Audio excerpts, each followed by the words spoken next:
Okay, Travis Wayne Goodsill. Again, I remind the viewer, if you are watching this one out of order, that this is exclusively for the Mormon audience. So if you're not Mormon, if you're an ex-Mormon, if you're an anti-Mormon, this is not intended for you. So understand that. You, of course, are welcome to watch. I can't stop you, but understand that, and that this is out of context and out of order if you are watching this first.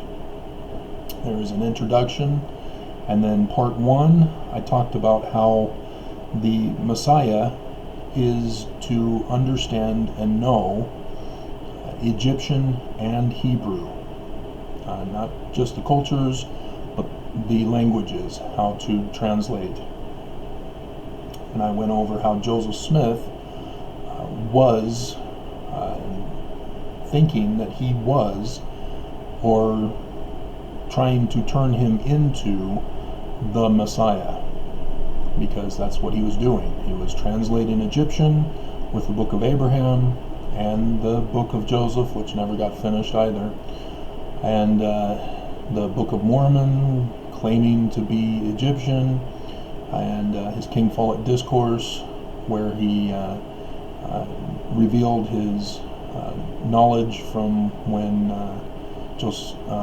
Rabbi Sykes had taught him Hebrew in the winter of 1836, as Joseph had acquired an Egyptian, or well, not an Egyptian, a Hebrew alphabet and grammar, and showed how Rocky Yang, in facsimile number 1, figure number 12 explanation, is from Rabbi Sykes. Alright, this one, we're going to the origins. Now that we've established that the Egyptian documents are to correct the Torah, in fact, even the whole Tanakh, according to the brass plates explanation in the Book of Mormon, that we need to go to the Egyptian documents to understand their understanding of where the Messiah comes from, and why the second coming concept of Christianity for the Gospels character named Jesus is not the one that the Jews are looking for, because they're not looking for a resurrected person who had died and failed to establish the kingdom on earth. They're looking for a full mortal to establish and restore the kingdom on earth, the kingdom of David specifically. And so the Egyptian documents are under a particular narrative story of their origins, creation, and this narrative permeates all things Egyptian, their culture, their religion, their government, and so the rituals are based upon this narrative. Their transition of government with the succession of pharaohs, even the succession of dynasties, are all based upon this origin narrative of the Egyptians. And everything is understood through this lens. Even the language itself is translated according to this understanding. And and so it starts with a creation narrative. To simplify the creation narrative, it's sex education. all of it uses symbolisms, types and shadows, for a man and a woman having the birthright son to succeed the father becoming the son becoming the father. And it's through this family unit process. And so when there is discussions of the earth being submerged in water, that's the child submerged in the water of the woman's womb. When you're talking about the ritual of circumcision, that's the cutting away of the foreskin to expose the crown. The crown being of the birthright blessing son, who is to be crowned as Pharaoh. The ark in the flood story in Genesis, that's the crown that lands on land as the waters recede. And when you have Moses passing through the Reed Sea, not the Red Sea, it's the Reed Sea, which has to do with the afterlife, he takes the Ark of the Covenant into the waters and passes through. All sex education, all related to each other. So then Joshua, who is Jesus in Greek, Joshua is Jesus in Hebrew. When Joshua takes the house of Israel into the promised land, he passes through the Jordan River, just as Moses passed through the Reed Sea. And Joshua, of course, takes the Ark of the Covenant in first with the priests through this same ritual practice, this same narrative story account of creation. And the Egyptian gods are personified in the procreative act.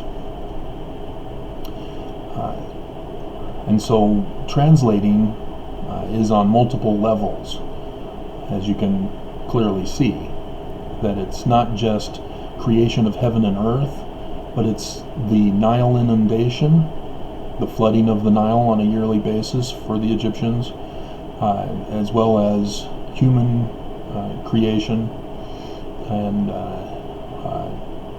all things symbolize this narrative concept. And I won't go into full details for this lecture, but I want to point out the results with the first generation. In Genesis chapter 2, verse 4,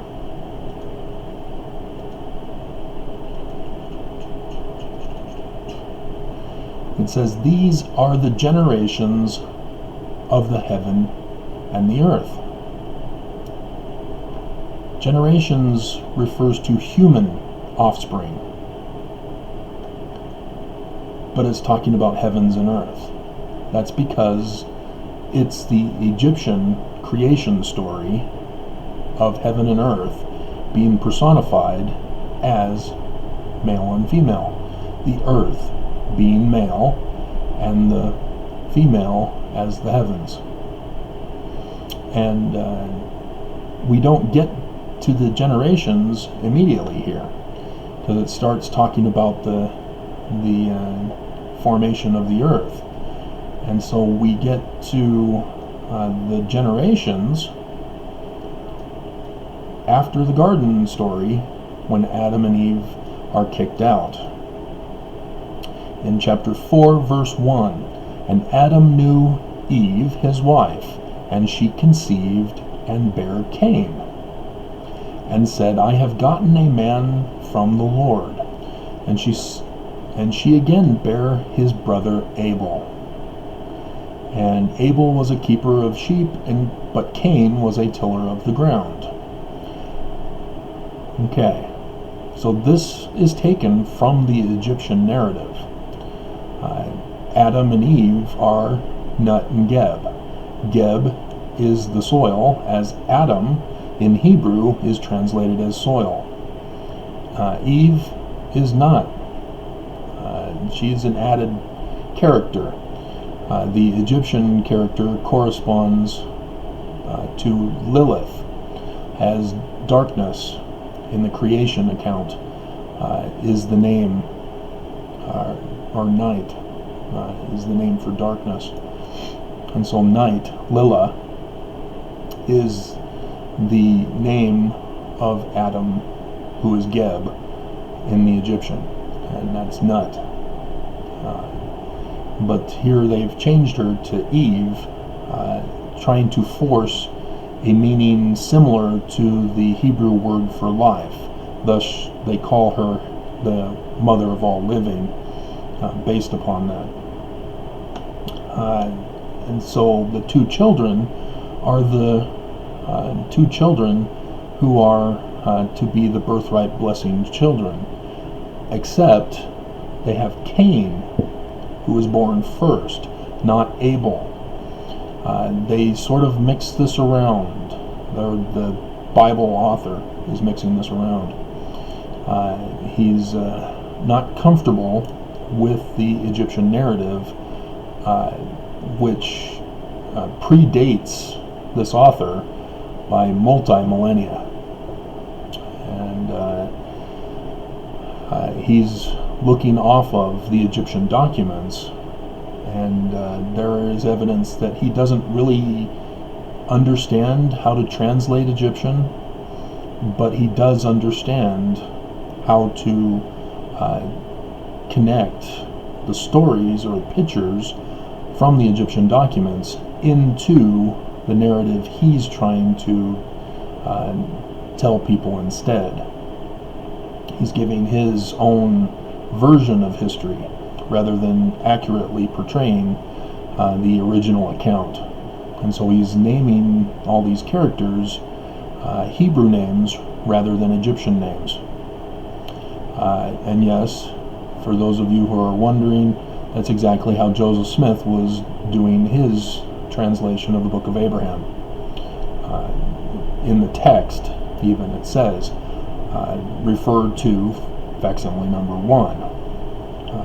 It doesn't say facsimile, but that's what it's referring to. And so this is the manner in which Joseph Smith was rendering his translations of the Egyptian papyri, and it's the same that the Torah author is doing. But the Torah author is making many mistakes. And so the correct story involves Nut and Geb giving birth to 5 children, though the 5th child is only utilized when the narrative is supposed to be understood in the calendar of the Egyptians, of the addition of 5 days to a 360-day calendar. And so typically it's just the 4 children that is the main focus of the narrative. The birthright blessing son is Osiris. That's the Greek term. Asher is more correct for the Egyptian name of him. I always prefer Greek in this case, because most people understand the Greek names rather than if I were to use the Egyptian names. He was the birthright blessing son, and therefore he became the king of everything. This is the origin of mankind, is there in Egypt. and so he's the king of the world. And even though it's in the location of just Egypt, but if you have watched the Disney's version of The Lion King,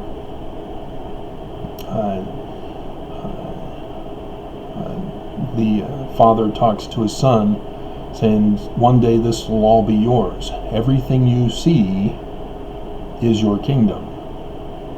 And that's how it was understood back in those days. And so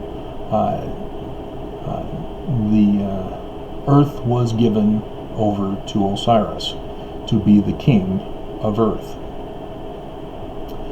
And he was a good king. He helped the people prosper. He taught the people in the sciences. He taught them in math and all sorts of useful tools.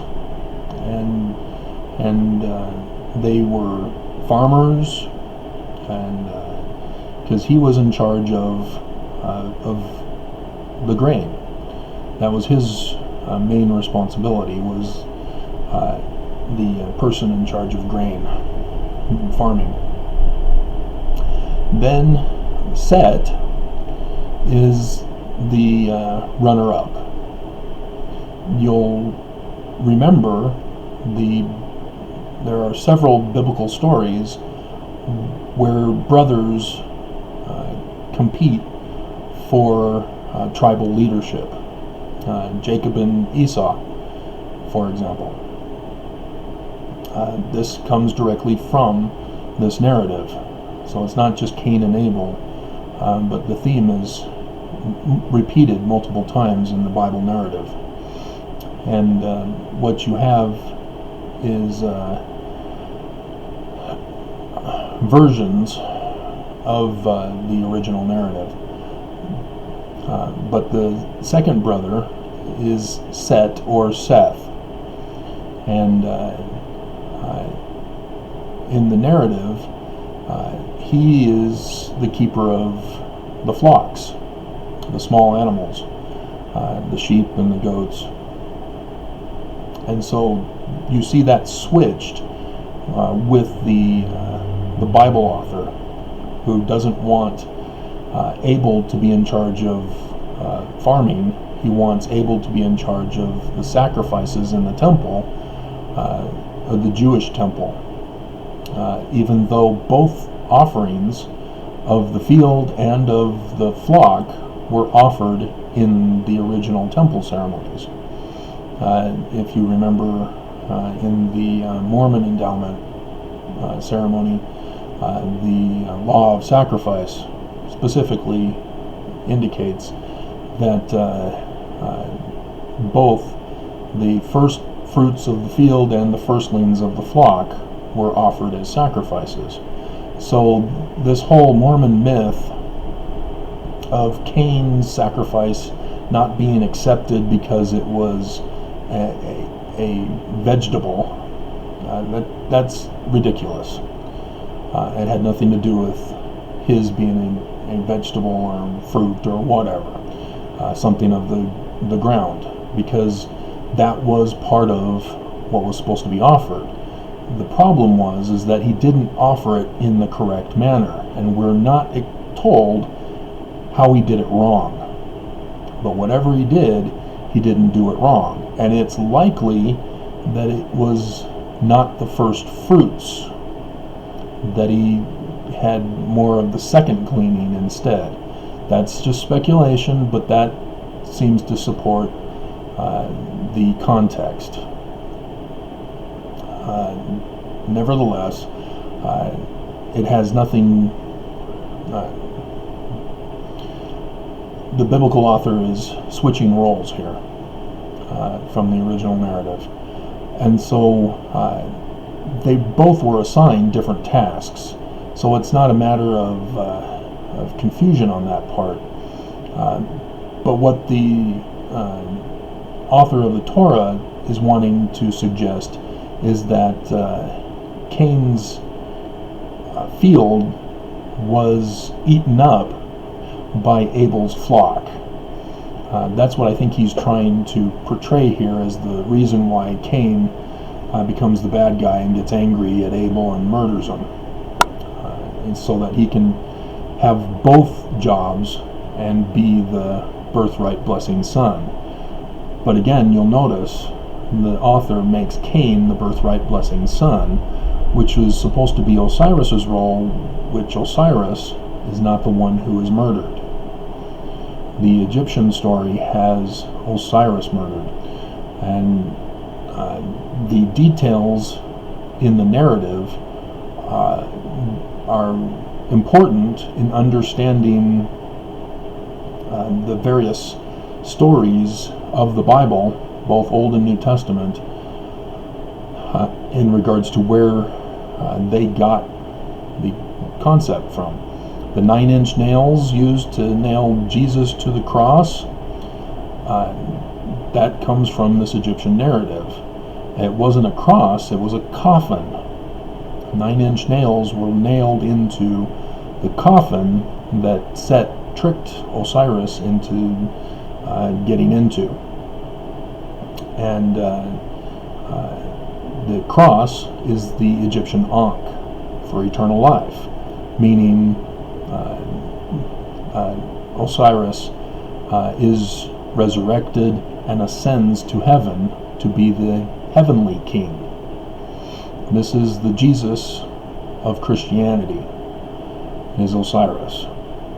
And Christianity does not accept Horus, who is the son of Osiris. Hor is the Egyptian term. Us is the Greek masculine singular ending. And so, again, you have this sex education with the death of Osiris, because he's placed into a coffin, which is like an ark, as Set sets it afloat on the Nile River. And because of the geography of Egypt, the landscape goes down as it's going north. And so Upper Egypt is in the south, and Lower Egypt is in the north. And so when you place something in the Nile River, it flows north into the Mediterranean. And the story has it that Osiris's coffin lands in Byblos, which is Lebanon, where the northern part of the land of Canaan or Israel is. And there, the coffin is transformed as if it were a seed being planted in the soil of Lebanon, and it grows into a cedar of Lebanon. And the cedars of Lebanon are referred to in other biblical texts, which we will cover, because this is where his title, the Messiah's title as the branch, comes from. As Ezekiel also talks about him as the twig, specifically being taken from the cedars of Lebanon and being transported to a whole nother land than Jerusalem or Egypt. And this is where they're getting it from, is from this Egyptian narrative. And of course, you have the rituals and as the narrative continues, of how the temple rituals are performed in Egypt, corresponding with the birth and death cycle of the Egyptian understanding. And so the ark, or the coffin of Osiris, is the ark on the rivers of the Nile, and that same imagery is portrayed. And Isis is the wife of Osiris. Aset is her Egyptian name, and she is the one who sends out her servants into the world to search for and return the body of Osiris. You remember the sacrament? That's where this comes from. The concept of the breaking of bread comes from, looks like we got police going by.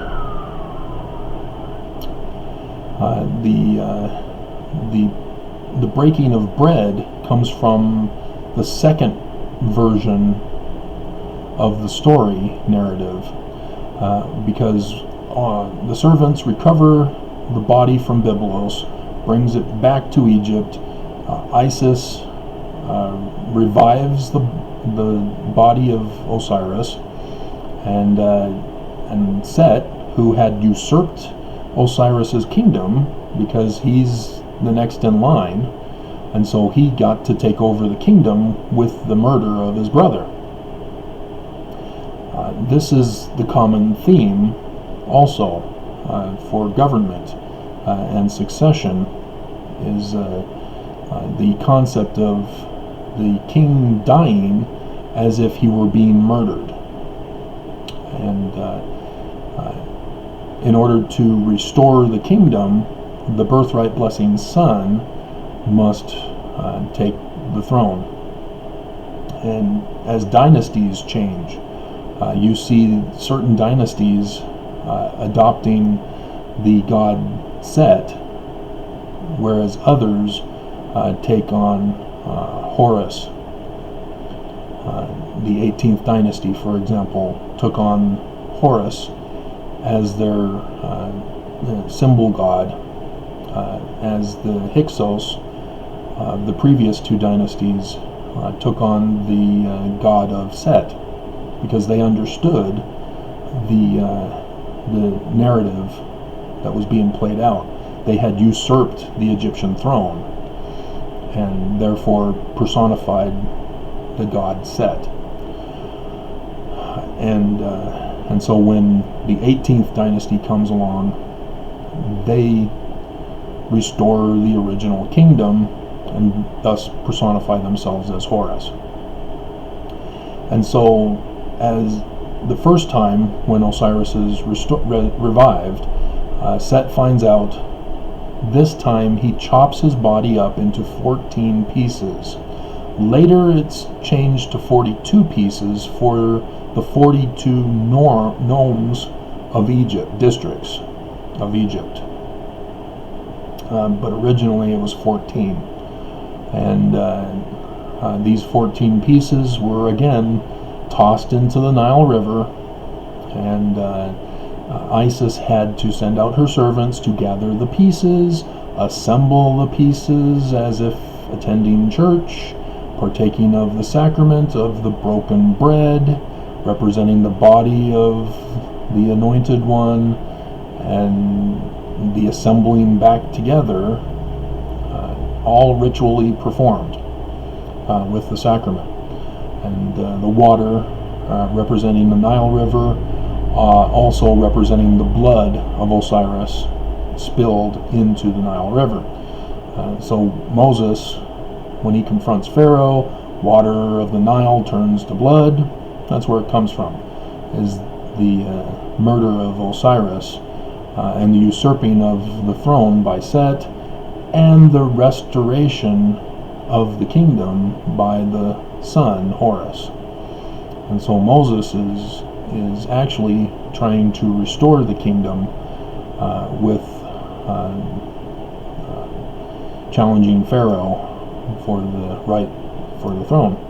It comes from that narrative. And so this time, when Isis assembles the body together, there's one piece that's missing. That's the daughter Dinah, sorry. If you're unfamiliar with Jacob's 14 children. And yes, it's not the 12 tribes, it's the 13 tribes, because Joseph gets a double portion as the birthright blessing son, so his two sons, Ephraim and Manasseh, get to be included in the tribes. So 13 men for tribes, and then he had one daughter, Dinah. And that's where the Bible story is getting it from, is the missing portion of Osiris that needed to be fashioned by Isis, of which she either conceives directly with it, or other texts have her turn into a bird that hovers over the body of Osiris, and she immaculately conceives. That's where the Immaculate Conception comes from. But Isis it gets pregnant with the birthright blessing son, who is to restore the kingdom. And Set finds out about this, and he understands exactly what that means, is that somebody's going to challenge him for the throne one day. And so he chases the pregnant woman into the wilderness, if you remember Revelation chapter 12. That's where John's getting this from. And the wilderness was the Sahara, but there's alterations in the biblical narrative as Moses is chased into the Saudi desert instead of the Sahara desert, with going to the east rather than the west. But it's all relating to this original narrative. And so out in the desert, Osiris is taught the temple rituals by his mother Isis, as she had to prepare the body of her husband, and that's the formation of the temple rituals. So his mother taught him the temple.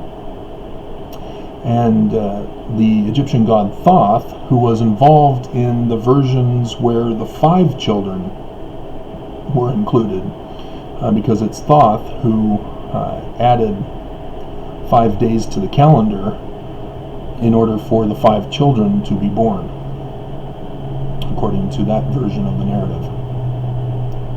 And so Thoth is the one who teaches Horus how to be a government leader.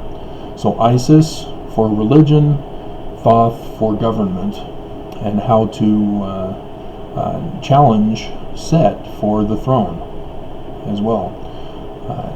So battle strategy as well as government leadership. And when old enough, Horus confronts Set, his uncle, and challenges him in the presence of the gods for the throne of Egypt. And so yes, the Bible stories cover that as well. That's the Egyptian narrative that is essential in understanding the Messiah, as to who he is, where he comes from, what he's supposed to do, etc. Because the Messiah is the one who restores the kingdom, just as Horus restores the kingdom. He is the son of the murdered father. And so Jesus, even though he's recorded as Horus at the beginning, as he's the heir to the throne, he's born as a child, and Herod wants to kill him, and he challenges the religious order, but he dies, and therefore he is in the end the Horus. And so the Gospels technically are merging the whole cycle of life together, as they start with the rising sun to the setting sun. And his resurrection at the end of the Gospels are that cycle starting all over again. So that it's not quite the resurrected Son, although in one version of the story, yes. But it's also replaying the narrative again. It's just the Gospel authors are also millennia away from the original story. And so Moses, likewise, he starts off as the child Horus to restore the throne, confronts Pharaoh to restore the kingdom, and then he dies according to the biblical narrative, although they can't find where his body was buried. And of course, in Mormon understanding, he's translated.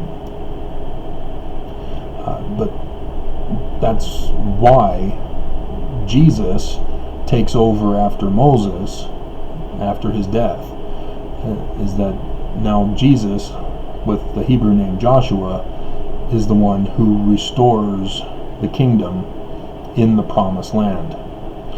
And when we see in the Book of Mormon, we have that same scenario playing out as Lehi and his family with Nephi in contention for the leadership of the tribe with the birthright blessing son Laban.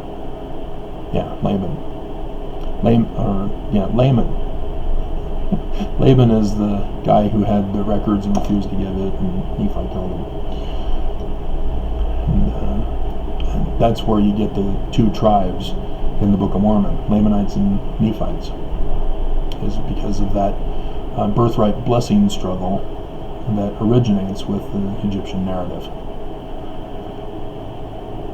I think I've covered most of that. Trying to think of what else without causing too much of a delay in the discussion. So this is a prerequisite video for the other videos that are coming out, as the language was just an introduction to this video, which is a prerequisite video for what we're going to be talking about, so that you understand when I'm talking about Moses, I'll be referring to this video in the concept of whether Moses is playing the role of Horus or he's playing the role of Osiris. Same with Jesus, Osiris versus Horus. Even Joseph Smith, Osiris versus Horus, because Joseph Smith followed the same pattern, thinking he was going to be a Horus to restore the kingdom, but he died, and his kingdom usurped by someone else, all fitting the pattern. And it's kind of disappointing as a Mormon to find out that you're in the wrong religion, and that the restored kingdom still needs to happen. But